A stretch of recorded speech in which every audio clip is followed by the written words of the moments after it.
আৰু এতিয়া দুপৰীয়াৰ সময় যেহেতু ভাত বনাবলৈ আহিলোঁ পাকঘৰলৈ আৰু এয়া চাওক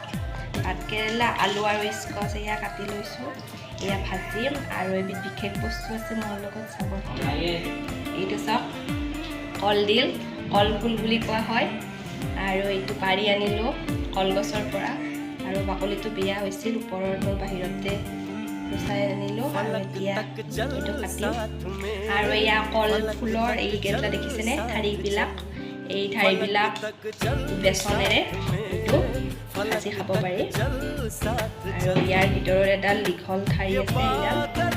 দেখিব পাৰিছেনে এইডাল এনেকৈ ছিঙি উলিয়াই দিব লাগিব গুচোৱা হোৱাৰ পিছত এইটো বেচন গুলি তাত নিমখ হালধি মছলা এইবিলাক দি আপুনি এনেকৈ ইয়াত লগাই এইটো ফ্ৰাই কৰি খাব পাৰে এইটো এটা ৰেচিপি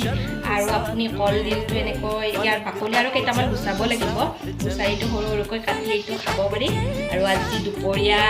এইটো বনাম আৰু ভাজি বনাম এখন আৰু দালি বনাম তো চাই থাককচোন আপোনালোকে মোৰ ভিডিঅ'টো শেষলৈকে আৰু এয়া গুণু আহি পালে আমাৰ স্কুলৰ পৰা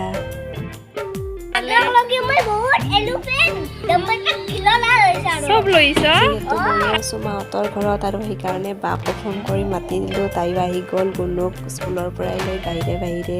মাহঁতৰ ঘৰ আহি পালে আৰু এয়া মইতো ভাত বনাই আছোঁ অলৰেডি লগ হৈ ভাত খাম বুলি তাইকো মাতি দিলোঁ কি আনছ চাওঁ চাওঁ ঐ এলা খিলনা বস্তু Oh my god. আৰু চাও গাড়ী ও আই কি ধুনীয়া গাড়ী এইকেইখন আৰু আমাৰ সাগৰক কোনখন দিবা এইখন সাগৰক